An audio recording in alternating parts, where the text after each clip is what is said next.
Dalam DMP Evening News malam ini, Mahfud MD menyebut Ketua Umum PDIP Megawati Soekarnoputri enggan terburu-buru mengambil keputusan terkait dukungan wacana hak angket pemilu 2024. Pasca banjir dan longsor di dua daerah di Provinsi Sumatera Barat, total korban tewas mencapai 30 orang. Dan Chelsea menang tipis atas Newcastle United di lanjutan Liga Inggris, serta langkah Cristiano Ronaldo di Liga Champions Asia terhenti usai dikalahkan Al Ain di babak adu penalti. Hari ini Selasa 12 Maret 2024, saya Aneka Sirhansyah. Selamat datang di DMP Evening News.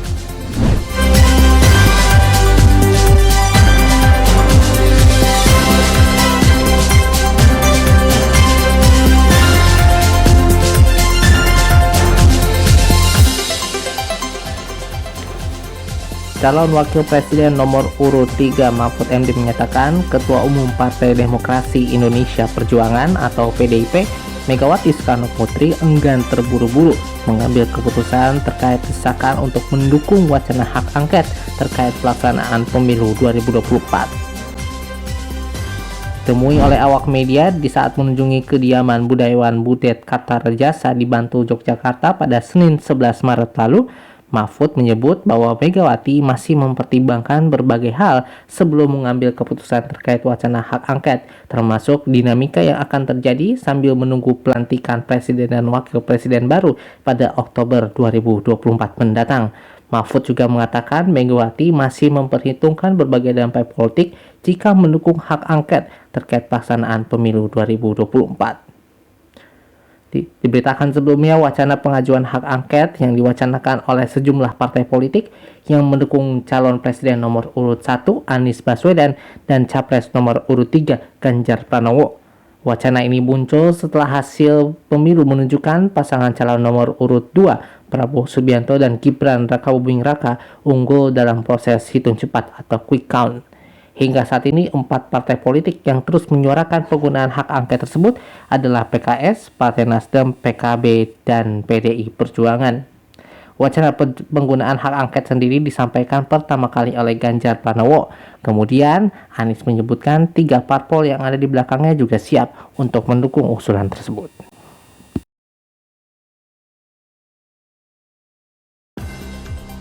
Kita balik ke informasi selanjutnya, di mana hujan deras yang berlangsung selama berhari-hari belakangan ini telah menyebabkan banjir dan tanah longsor di beberapa wilayah di Provinsi Sumatera Barat hingga memaksa lebih dari 70.000 orang untuk dievakuasi ke tempat yang lebih aman. Pihak Badan Nasional Penanggulangan Bencana atau BNPB melaporkan hingga hari Selasa 12 Maret pagi tadi sedikitnya 30 orang tewas dan 6 orang hilang terkait bencana alam tersebut. Kepala BNPB Suharyanto menyebut 30 korban jiwa tersebut terdiri dari 27 orang di Kabupaten Pesisir Selatan dan 3 orang lainnya di Kabupaten Padang Pariaman. Namun banjir tersebut tidak hanya terjadi di 2 wilayah itu, melainkan terjadi di 12 kabupaten dan kota. 5 kota diantaranya ditetapkan sebagai status darurat untuk bencana ini. Kelima daerah tersebut yakni Kabupaten Pesisir Selatan, Kota Padang, Kabupaten Kepulauan Mentawai, Kabupaten Padang Pariaman, dan Kabupaten Pasaman Barat. Sementara itu, Badan Pencarian dan Pertolongan Nasional atau Basarnas sedang berusaha mencari mereka yang dinyatakan hilang, dan 150 anggota tim penyelamat telah dikerahkan untuk melakukan upaya tersebut, namun terhambat oleh jalan yang diblokir setelah tanah longsor. Mereka yang dievakuasi berkumpul di masjid-masjid terdekat. Menurut Abdul Muhari, juru bicara Badan Nasional Penanggulangan Bencana, namun tidak ada tempat penampungan sementara yang didirikan. Mereka menerima air, makanan, dan obat-obatan, serta sementara yang lain kembali ke rumah setelah airnya surut.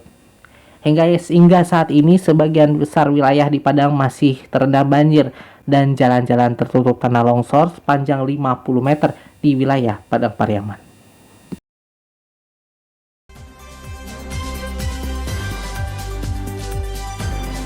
Situs kawal pemilu resmi tetapkan Prabowo Gibran sebagai pemenang pemilu 2024. Hasil ini diraih dari salinan C1 di 82% TPS yang telah menjadi sampel dari kawal pemilu. Selengkapnya bersama Yohanes Pasaribu. Situs penghimpunan data pemilu independen kawalpemilu.org menetapkan pasangan Prabowo Subianto Gibran Rakabuming Raka sebagai pemenang pada pemilihan presiden tahun 2024.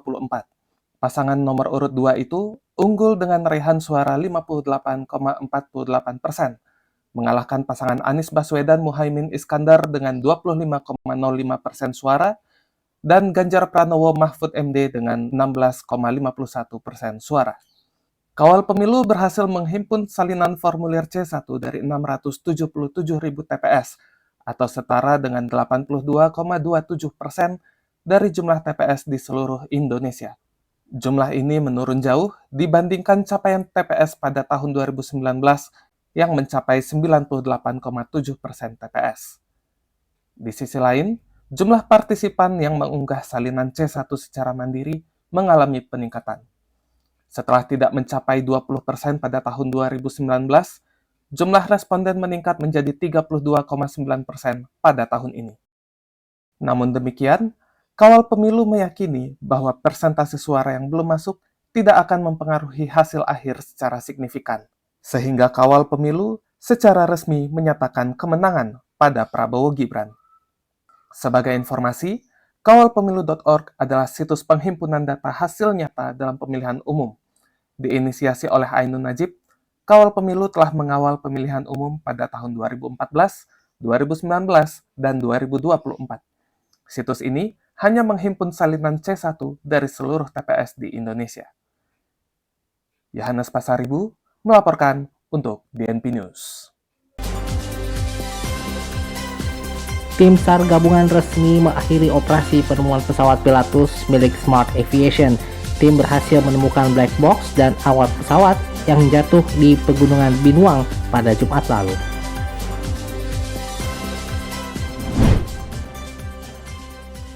Tim SAR gabungan resmi mengakhiri operasi penemuan pesawat Smart Aviation yang hilang kontak di wilayah Pegunungan Binuang, Kalimantan Utara pada hari Senin 11 Maret 2024. Operasi tersebut diakhiri setelah seluruh anggota tim yang terdiri dari kelompok rescuer, TNI Angkatan Darat, BRIMOB, Paskas, dan masyarakat berhasil dievakuasi menuju Malinau.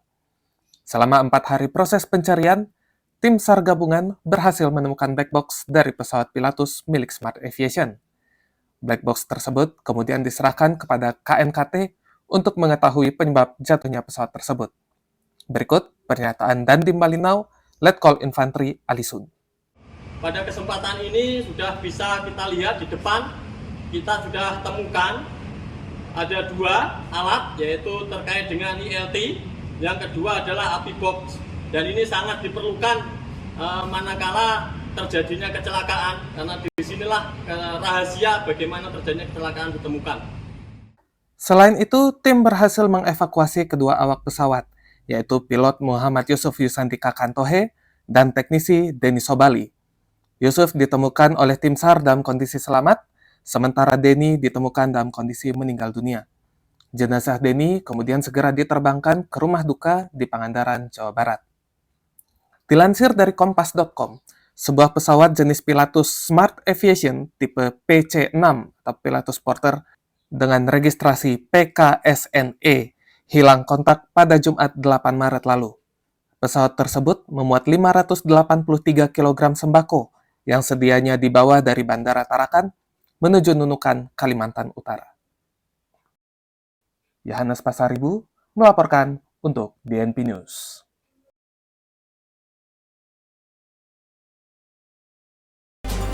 Kita beralih ke dunia olahraga di mana Chelsea menang tipis atas Newcastle United di lanjutan Liga Inggris. Sementara itu langkah Cristiano Ronaldo di Liga Champions Asia terhenti usai dikalahkan Al Ain di babak adu penalti. Selengkapnya bersama Yohanes Pasaribu.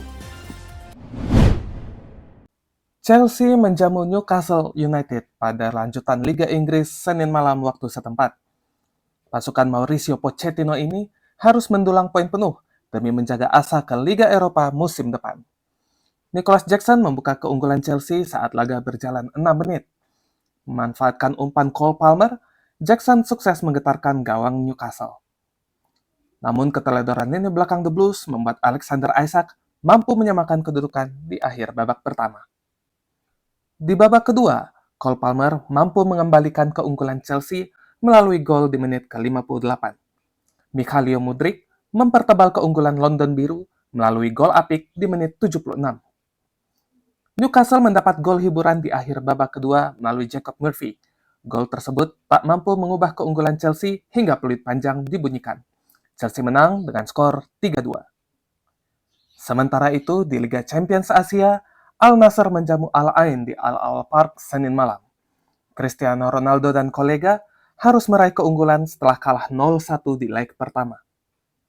Namun tim tamu justru memperlebar keunggulannya di babak pertama melalui 2 gol Sofyan Rahimi di menit ke-28 dan 45. Al Nassr kemudian mengimbangi tim tamu melalui gol Abdul Rahman Gharib di akhir babak pertama.